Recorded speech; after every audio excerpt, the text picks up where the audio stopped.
Lose yourself in a good book. The Board Gosh Energy Book Club.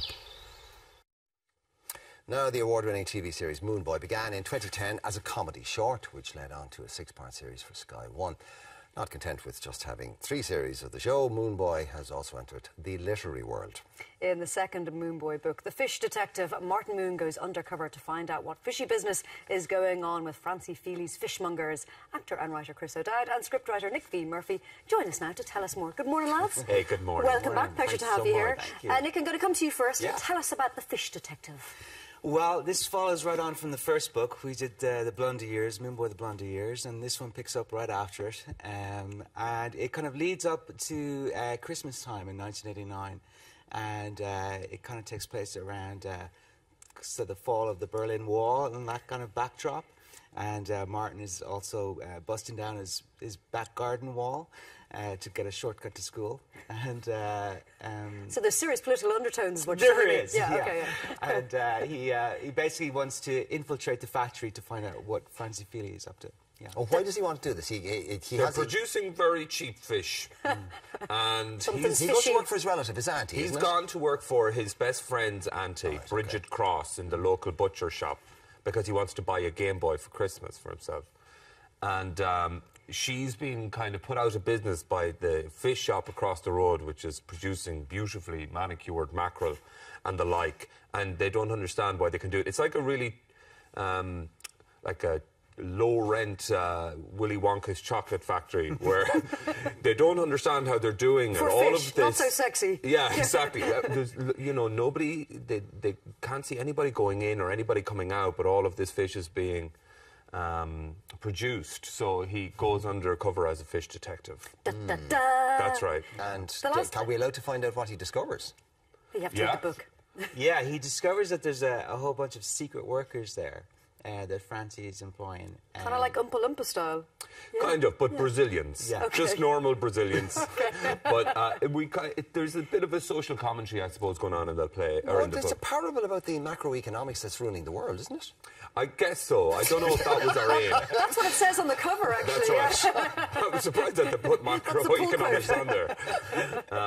But it is. It was actually, when we started conceiving this book, it was in the run-up to the British general election, the last one.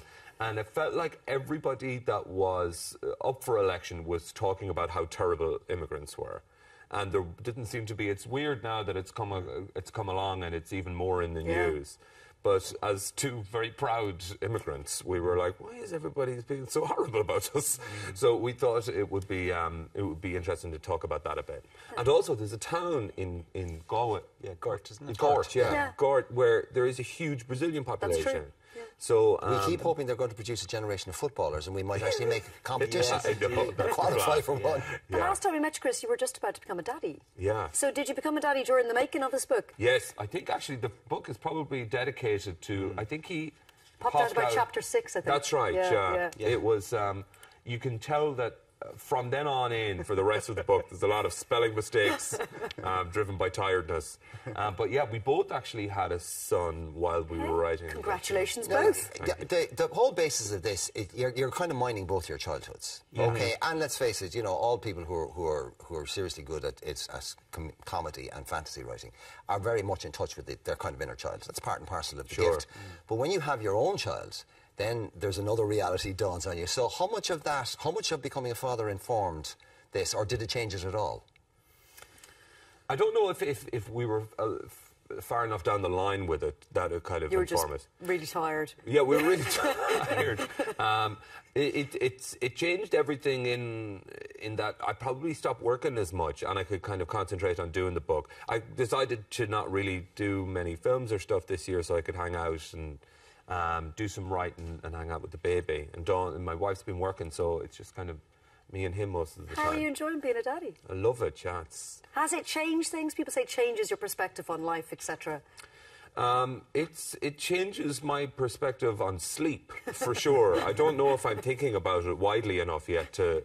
but it's been great. It's hard work, isn't it? Yeah. Routine is get him into a routine. Yeah. Well, how does yours sleep, Nick? Yeah, I have 2 boys, and so one's 4.5. And, Oh, well, exactly. He's an old hand then. Yeah. Well, yeah. And they're completely different, by the way. You kind of think, I've done this once. It's a doddle now. Yeah. And then the next one comes along and you go, oh, dear God. Yeah, well, our boys they love sleeping, which is actually great, yeah. Because, like... Parents out there are hating you now, I Nick. know, Yeah. it's terrible. And my boy Leo, we put him to bed at like 7 o'clock, and he just goes to sleep. Oh, don't. And we just don't hear from him again. So They're, we thought, they're throwing swords at the TV right now. The only thing, Chris, the only thing I'll say is, I have 4, and they all did exactly the same thing. Went down at 7, woke up at 7. Yeah. But Jesus Christ, do we pay for it now? Yeah. What do you mean? Oh, because we catch holy hell now. So all that sleep that we got when they were young, Yeah. we're losing it now. Do you think that that's a natural progression? God's plan is your parents ruin the first half of your life, your children ruin the second half of your life. This is So why you- I'm an atheist. Now, besides the books, you are a fabulously famous Hollywood movie star. Oh, thanks. Yeah, I know. Is there going to be a Moon Boy movie? I don't know, we're kind of talking about it at the moment now that we're kind of hanging out doing this. And I imagine that we'll do something. Yeah. We've got some kind of fun ideas. We wanted to take a little break from doing the show because we felt that we had probably told all the stories that we knew about 11-year-olds, and it would be kind of fun to pick it back up when they were 14 or 15 and they're starting to deal with girls and do all of that kind of stuff. And so we could unearth the embarrassment that we've both gone through on that mark.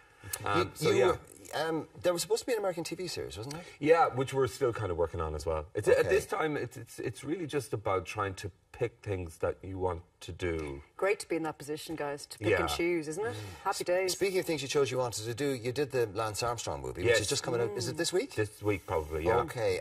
What's the reaction to it been? I mean, it's an incredibly controversial and divisive subject. Yeah, it's good. I mean, the film work turned out really well, actually. I went to the premiere the other night.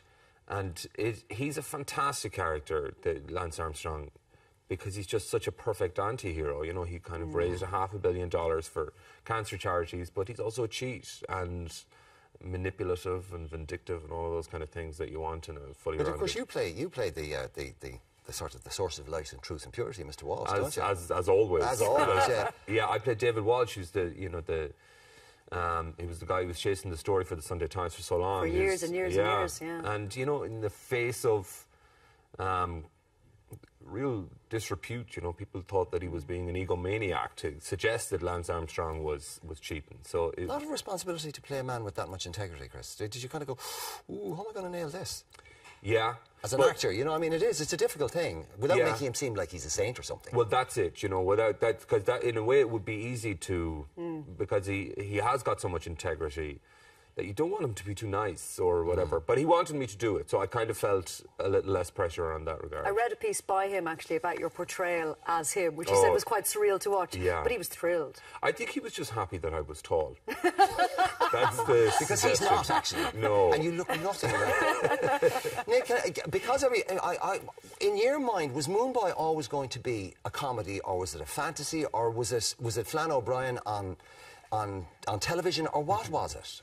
I mean, you know, people will pigeonhole you. What pigeonhole do you want to be in, or would you put yourselves in? Oh, going forward, yeah, from now on. I mean, like we like doing lots of different stuff, really. I mean, we're about to start working on an animation movie for a studio in the States. Oh, cool! And so that's kind of fun. It's a different.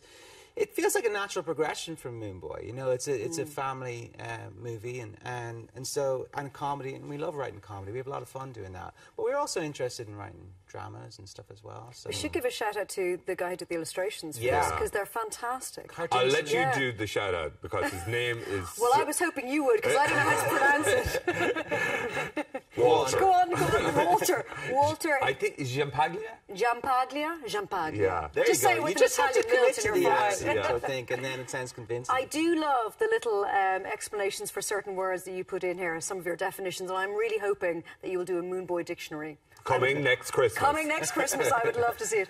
This is for all ages. It's not just for kids. Like 8+. Yeah. But like a lot of the jokes are for adults as well. See, parents reading it to kids would love it.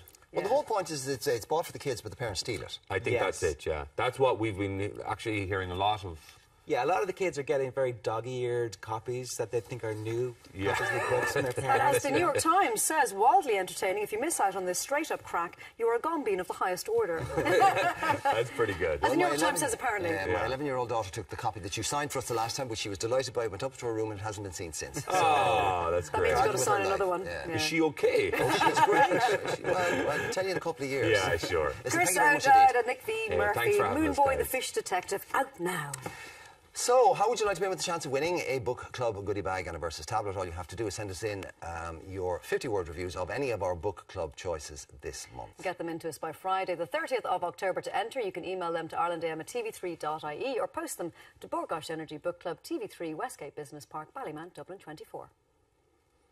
Now, Chris and Nick will be signing copies of Moonboy the Fish Detective at 3:30 p.m. in Dubray Books, Market Cross Shopping Centre, Kilkenny at 3:30 p.m. We will take a break now. Join us even after the break for lots more to come on Ireland AM shortly. Lose yourself in a good book. The Bord Gáis Energy Book Club.